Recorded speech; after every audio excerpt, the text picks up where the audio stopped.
Bloomberg Audio Studios. Podcasts, radio, news. Gautam Adani, the Indian infrastructure billionaire, is making waves in East Africa, and not everyone's happy.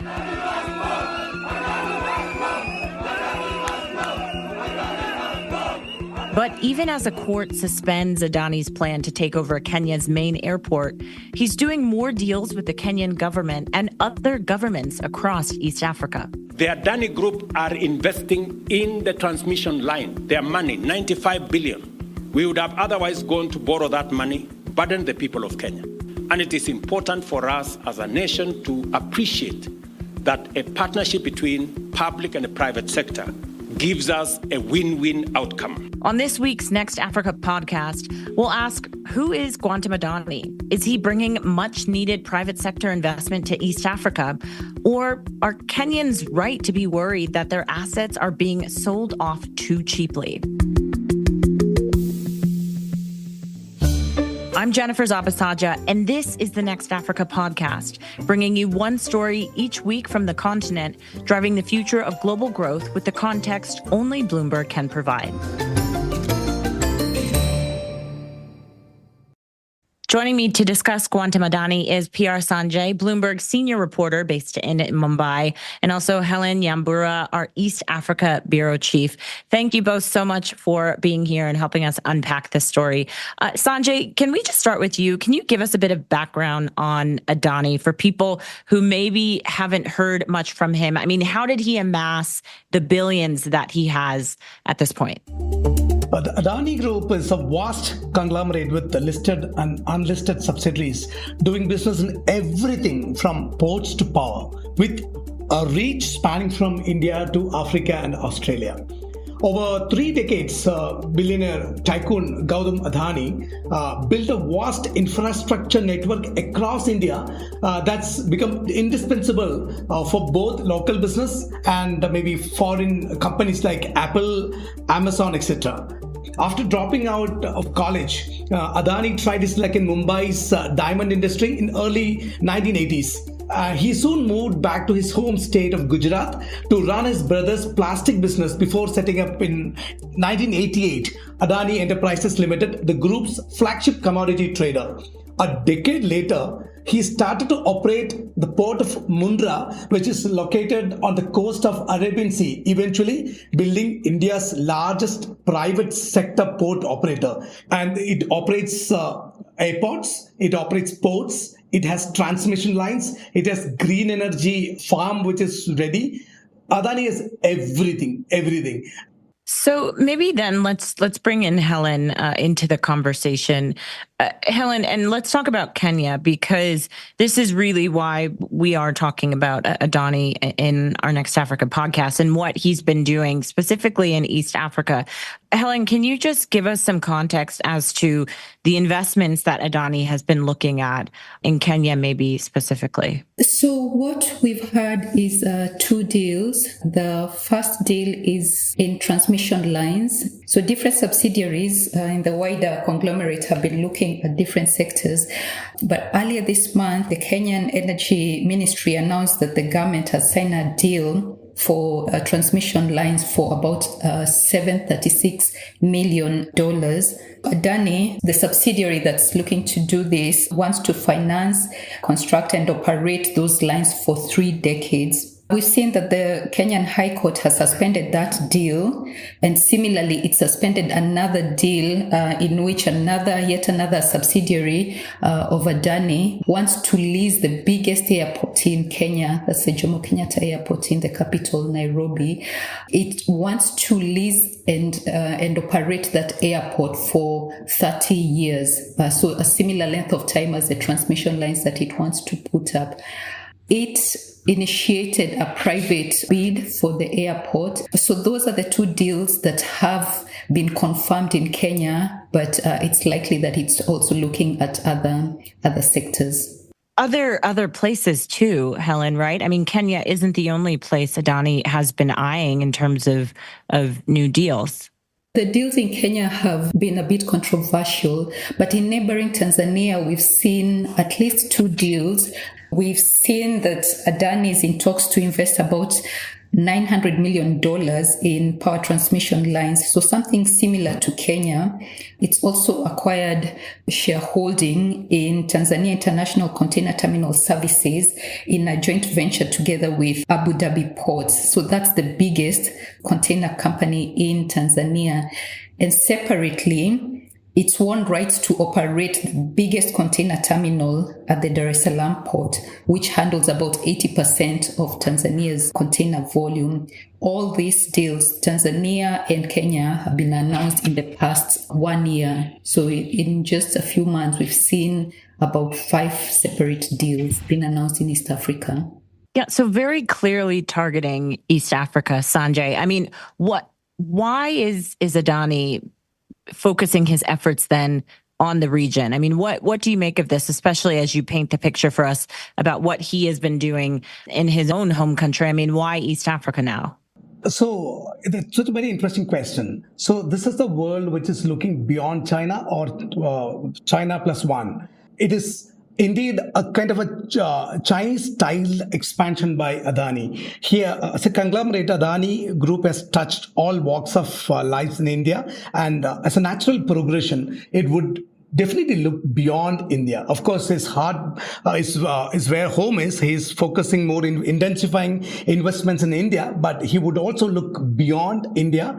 And it is indeed a Chinese-style expansion by the conglomerate. Those potential ventures include Bangladesh, East Africa, Southeast Asian nations, including Tanzania, Vietnam, Sri Lanka, and Israel, with the Haifa port, Israel, Bhutan, etc. So East African nations, what the thinking of the conglomerate is like, they are looking to have tie-up where there is a two-way trade between India and those nations, and they claim that there's historic trade links is there between East African nations and India.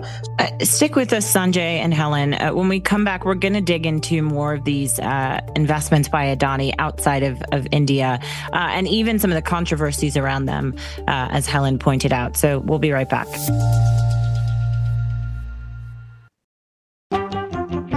So welcome back. Today on the podcast, we're looking into Indian billionaire Gautam Adani, whose investments in East Africa are coming under scrutiny, but also getting quite a bit of attention. We have R Sanjai and also Helen Nyambura joining us. Helen, let's just go back to you and talk about what's been happening in particular in Kenya. You talked about this a bit. There was a court that did suspend the deal to buy the biggest airport in Kenya. But before that, there were also protests and strikes around this initial deal. I mean, why was there so much concern and criticism about Adani trying to make this deal happen? There's no contention that Kenya needs the private capital for the really big infrastructure project. Kenya is in dire straits in terms of its public finances. So yeah, everybody agrees that Kenya does need, foreign direct investment from companies with deep pockets. But the reason that this proposal has met with so much resistance is the opacity that surrounds it. We only got to know of this deal through a whistleblower who reached out to a Kenyan lawmaker, a senator. Also, the terms of the deals are a bit questionable, according to Kenyans. At the end of the 30-year concession, Adani is going to hold a stake in it. Even the amount of $1.8 billion investment seems a little too little for the type of investment that's needed to keep the Kenyan airport as a leader in the region. We have Ethiopia and Rwanda investing double, almost triple that amount to create hubs for themselves. That's the main fear that I'm hearing with Kenyans, that, Adani will come in and there'll be job losses. And that's what led to the strike by aviation workers. For one day, they disrupted operations in what's a really key hub for the region. Sanjay was mentioning Chinese investment in the region. And I remember in 2022, during the Kenyan election, just talking about Chinese investment into different infrastructure. So potentially that is where some of the, skepticism comes from. I bring that election up because I wanted to know President Ruto, sort of where he falls in this, because he clearly cannot ignore the issues that are coming up around this deal. I mean, what has he been saying? So President Ruto says that he needs all the money that he can get for, big infrastructure projects, capital-intensive projects. But his hands are tied in that he does not have the wiggle room to borrow some more. So whatever development projects that he wants to see rolled out will have to come through private investment or public-private partnerships. So he is pushing for all the money that he can get to do all those projects, whether it's electricity transmission, whether it's roads, railways, and so on. He defended the transmission deal with Adani, saying that it will help lower the cost of power in the country. He's defended private investment in power generation, in geothermal and road construction and so on. And Sanjay, what are the concerns about Adani's businesses? Helen's speaking from the perspective within Kenya, but there's suggestions that the group is also facing scrutiny from regulators globally. Adani has always faced similar challenges in its history. When it went to Australia with Carmichael Mine, the Green Group was up in arms and they protested with tooth and nail, and they still remained firm in Australia. And now when they had a huge investment in Sri Lanka, and when there's a political change, regime change, they are also facing similar issues with Sri Lanka.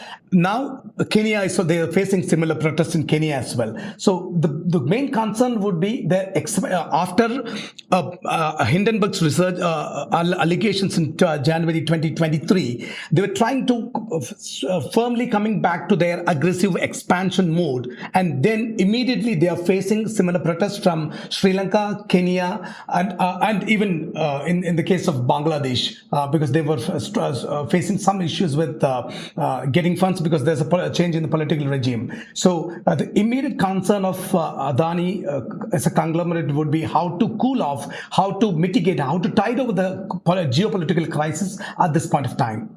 So then, Sanjay, just on that, I mean, do any of those other situations then potentially point to how they will handle what's happening in Kenya?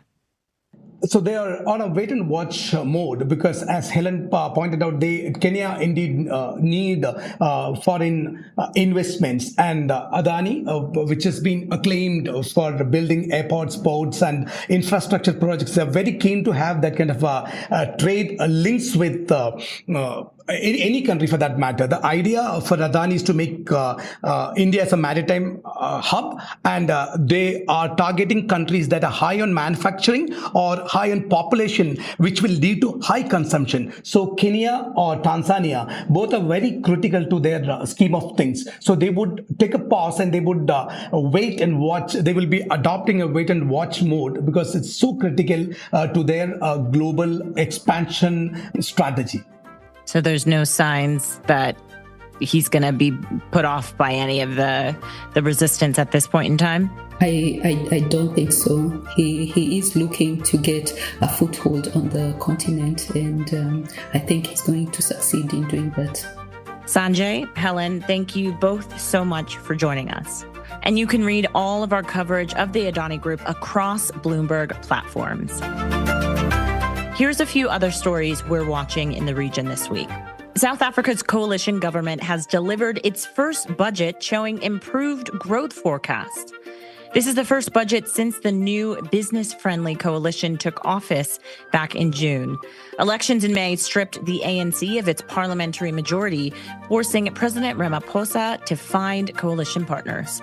And Botswana's governing party is set to extend its almost 6-decade rule of the diamond-rich Southern African nation after Wednesday's elections, securing a second 5-year term for President Masisi.